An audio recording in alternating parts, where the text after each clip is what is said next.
सांगायचा पॉइंट असा आहे पाहुणे, हा ज्याच्या त्याच्या श्रद्धेचा प्रश्न आहे। हो, मला अनुभवच आहे ना तसा।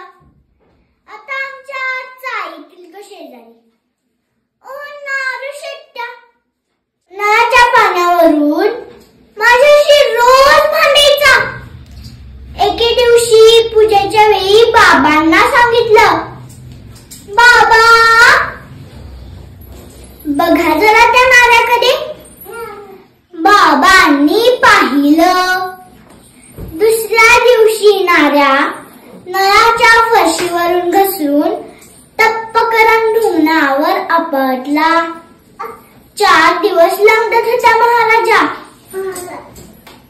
आता आमचे पूर्वीचे मालक, अहो कारण नसताना माझ्या पगारातून 500 रुपये कापले। आता आमचा पगार होता किती? 2000 रुपये टिकल्या। आता आमचे आत्ताचे मालक ठरल्या पगारातून काही काटछाट वगैरे करत नाही। एके दिवशी मालक टेबलावर चांदीची सिगारेटची डबी विसरून गेले। लगेच डोळे मिटले। बाबा काहीतरी मार्ग काढा। प्रेरणा आली। उचलली 700 रुपयाला डबी विकली। तुम्हाला ते घोडे महाराज माहिती आहेत का?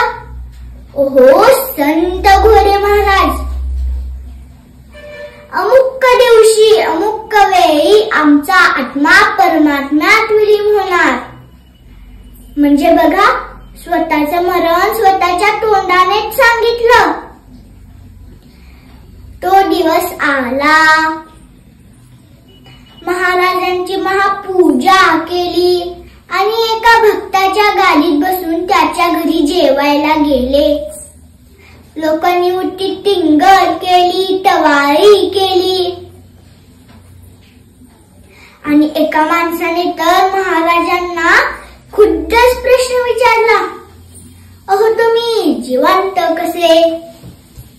असे बिनतोड उत्तर दिले म्हणता महाराजा। तर सांगायचा पॉइंट असा आहे पाहुणे, हा ज्याच्या त्याच्या श्रद्धेचा प्रश्न आहे।